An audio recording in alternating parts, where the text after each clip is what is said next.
It's all going down in Newcastle.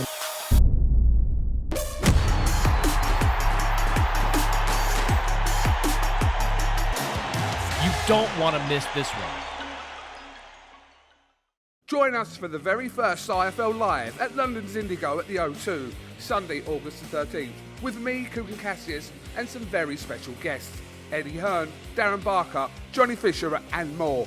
Tickets now on sale. So in the words of Eddie Hearn, you get up, you dress up, and you fucking show up. This is COLM McGuigan for IFL TV, proudly sponsored by Everlast. Delighted to be joined by Dmitriy Salita here in Detroit. Dmitriy, how good is it for you to come back to this city? You know, you were here a few weeks ago, big time boxing, back. We've just got Eddie Hearn joining the picture. He's bringing big time boxing to Detroit. The king of the city. Tell him. The king of Detroit. Do you know what I love about Dmitry, right, is like Dmitry was a fighter, good fighter, right? But if you saw him, you wouldn't necessarily think that you were an ex-fighter, right? And I love the fact that like one day someone's gonna stick it on Dmitry, thinking that he's just like. Hopefully not you. No, no. Listen, I mean, I'm twice your size, but you'd still kill me, right? Not now. Yeah, but now, like, I love that one day something's gonna go off, and someone's gonna look at Dmitry and go, he's the one I'm gonna choose, and you're just gonna like. Yeah, that's true. Yeah, that's why I stay in the gym. You still got it. You still got hands. So you know, Eddie. I came to the press conference yesterday. I was doing the interview, and I said, "My God, man, Eddie has a gift of gab, man." I was like, you know, I know boxing. I'm like, man, what's this guy? This guy's pretty good, man. Thank you, man. You're the white man's Don King. Well, in some ways. Not in other ways. Yeah. In some ways. Yeah. So let's talk. It's good that you came to Detroit. And I was talking about boxing needing to be inclusive. It's so important that people work together and make fights, and that boxing grows. And we had a big show at Little Caesars Arena last month, and you're coming here this month. So it's great to see big. Yeah, I mean, it's like probably too many in too short time, but Detroit's been starved of those big shows for a long time. Now they've got two big televised shows in a month, you know. But I like this, you know. I mean, you know this place much better than me. I think just boxing in general in America, it's right down the pecking order, you know, in terms of big sports. Like your big sports are so separated from the rest in terms of American football, college football, NBA, you know, like hockey, like compared to boxing. You know what I mean? Boxing has the ability, when you get it right, to be a big sport, but in general, those sports are so far separated from other sports, you know? People talk about the UFC growing as fast as it has grown, and one of the reasons why that happens, in my opinion, is because UFC is the one entity. In boxing, it's fragmented. There's all these different companies. There's lots of companies in MMA, but it's just that the UFC are by far the standout. Like, and they've been number one for a long time, and they're everybody has a mom and pop shop. Also, it's cool. It's sexy. It's got great energy. The best are fighting the best. There's no messing around. I mean, how nice would it be for us to be in a world where a fighter signs a contract and just goes, yeah, basically, I've signed to fight anyone for this money, this money, this money. So just let me know.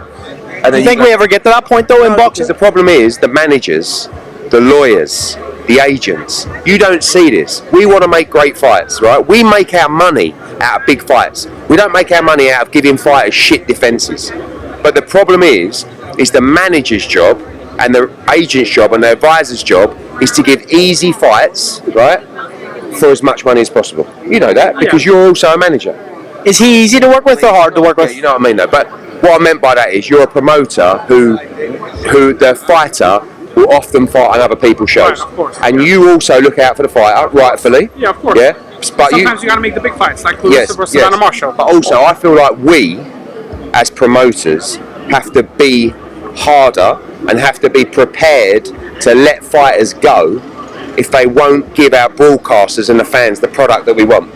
I'm not saying you have to throw a fighter in all the time, but the fact of the matter is, making poor fights and bad defences hurt us, hurt the network, hurt the sport. When the sport to grow, big fights have to happen. So I'd rather pay more to try and get the fights, but the problem is, like, you know, look at it now, even fighters we represent.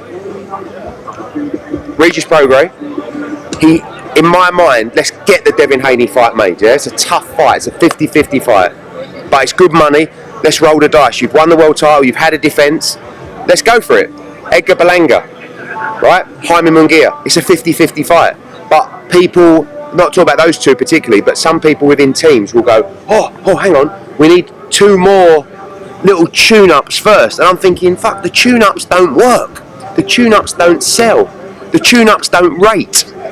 So we just got to get the mix right as someone who, our job is to deliver for our broadcaster, is to deliver for fight fans, is to make money for our business, and importantly, to deliver for the fighter.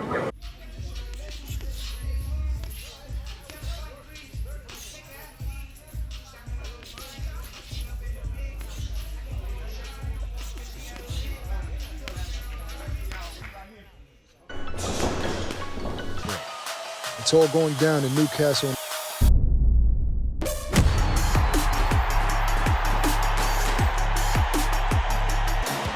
You don't want to miss this one.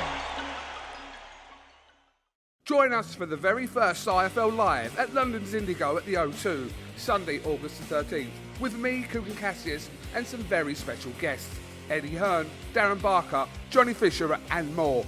Tickets now on sale. So in the words of Eddie Hearn, You get up, you dress up, and you fucking show up.